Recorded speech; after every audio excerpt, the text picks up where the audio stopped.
नमस्कार, मी पंजाब डक।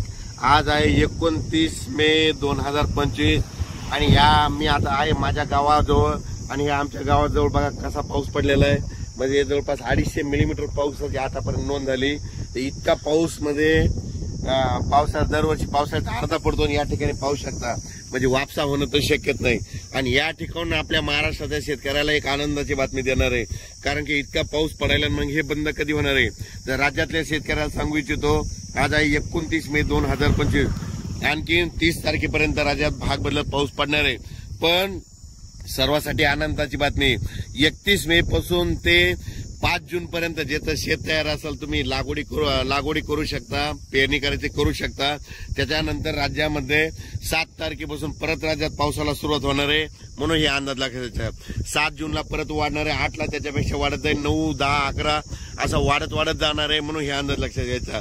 ज्यांचं शेत वापसा असेल तर तुम्ही तुमचं जमिनीची ओल पाहून पेरणी करू शकता। लागवड करायची तर सरकी कापसाची लागवड असेल तर बियाण्याला टोचून लावू शकता, कारण की टोचून लावल्याच्या नंतर जरी पाऊस नाही पडला तर ती सरकी उगवते, कापूस निघतो, म्हणून हे लक्षात येतात।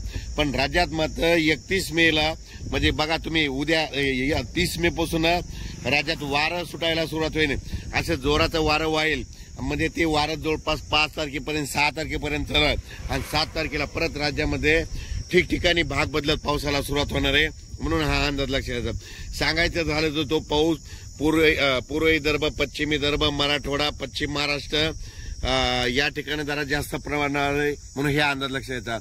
उत्तर महाराष्ट्रात देखील पाऊस राहणार आहे, म्हणून हे देखील लक्षात येतं। पण सांगायचं झालं तर म्हणजे 31 मे पासून ते कंप्लीट 6 जून पर्यंत हवामान कोरडं राहणार आहे, सूर्यदर्शन घडणार आहे, म्हणून हे देखील सर्वांना लक्षात येतं। अचानक वातावरण बदल झाला तर लगेच एक मेसेज दिला जाईल। धन्यवाद।